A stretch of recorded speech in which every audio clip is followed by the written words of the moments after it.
So, feelings check. How are you doing?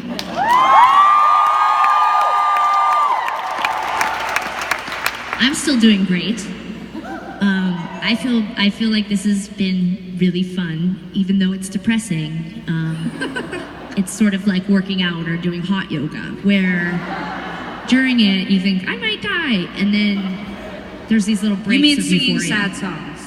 What's that? You mean singing all these sad songs together? Yeah, there's sort of like a, like sometimes when I do hot yoga, I haven't done it that many times, but I've done it enough for me to make sort of a generalized statement about my experience, which is that sometimes during hot yoga, I think this is so stupid, and there's no reason why a human being should subject themselves to something like that on purpose for $30.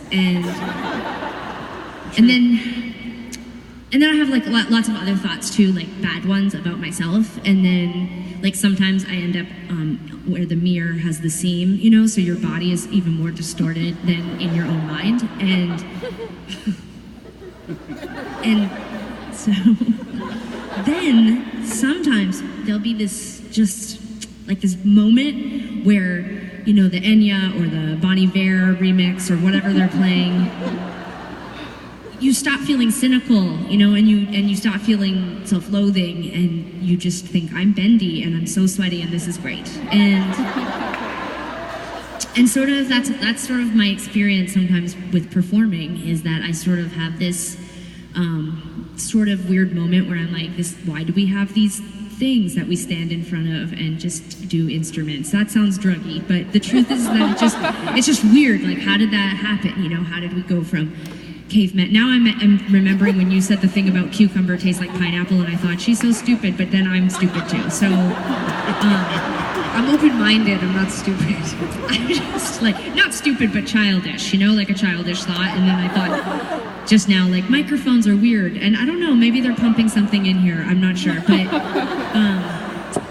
anyways, I guess it's just that sometimes I have these moments. It's not stupid because we see different things, so I was just taking the next natural step, which is that maybe something tastes different too, to us. Yeah, man, it's in the Matrix, it's crazy, It's just, I feel you, it's like, maybe we look like Tim and Gabe look like us, like, I don't know. No, that's not what I'm suggesting. And people are like, sure, you're twins. But, actually, this is a very nice segue. Tegan, please, take it away. You're doing a really great job. Go for it. Sarah does band introductions tonight. Let's do it. Here we go. Let's see what sort of weird-ass shit she comes up with. Okay, well, so we've been playing together now for a couple of years, and he is...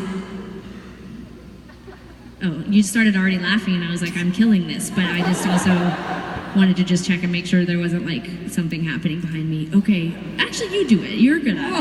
Okay. All right, right behind me, playing guitar. You sadly don't get to see all the shenanigans he gets up to. He's got like, I don't know, I'm gonna guesstimate really quickly about 12 pedals, and he just clicks them all night long, and music comes out. It's crazy. Trippy. It is trippy, actually, now that I think about it. But he is a lovely human being, and we have known him for a very long time, and we were thrilled to have him come and join us on tour. And he showed up the first day, and he knew all the songs, and that is basically like 5-star rating in my mind. Yeah, hold on. He's also just like a very friendly, very funny person. He comes and hangs out with us every day, which is another 5-star in mine, because it's like boring when it's just the two of us. And he also, I mean, almost every other day he comes in.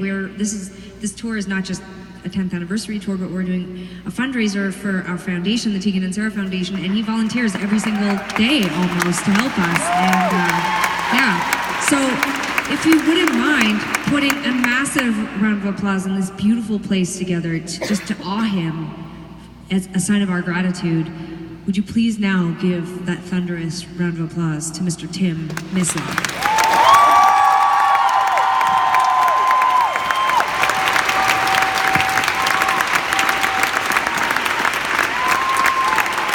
I know he didn't sleep well last night as well too, so we drove in a blizzard on the bus, and it's you know, it's no different than driving in a regular car, except it's where we sleep. So it's when it's a blizzard and it's crazy, instead of like white knuckling it, you're laying in your bunk like this. Every bump, you're like, this is it! And then you have to get up and go to the bathroom and you're like, Great miming. thank you. Yeah, I'm an actor. Okay. We spent the entire hour before the show talking about how we pee on the bus. All of us. It was incredible.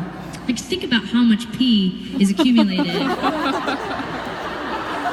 It's so crazy. I got it. They got it.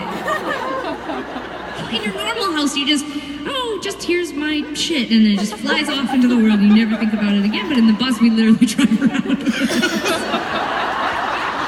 Not shit. We're not number 2 on the bus. You can just pee. Just pee.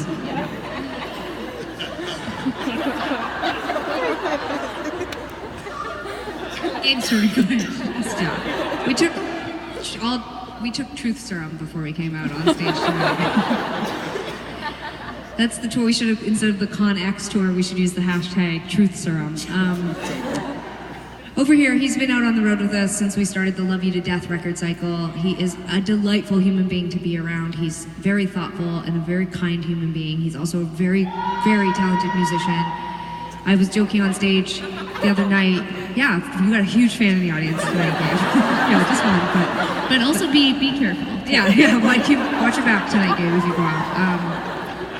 No, he's a really, really, really exceptional human being, and we think of ourselves as the kind of organization that we always hope people will want to stay a part of, and he came from an organization that he played with for 23 years, which was No Doubt, and I think that's a sign that he's a good person, that he didn't get thrown out or fired, and that they wanted him after all those years was a sign to us that he was a gentle person, and we love playing with him. So would you please give a massive round of applause for our friend Gabriel McNair.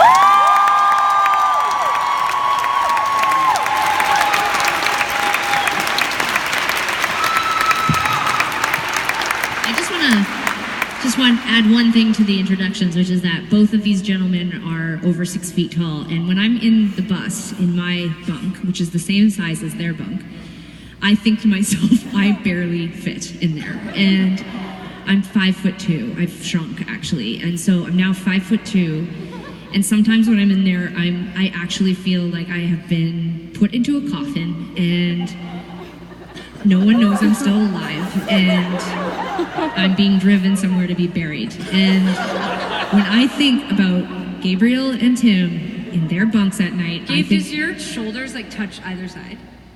Like, No. you have a little bit of room? I got room. Yeah. Can you roll over? Yeah, you gotta like. You gotta put your body like this? it's unbelievable. I feel extremely cramped in there. So when I think of these two in Okay, there, so another huge round of round applause for these two very tall gentlemen.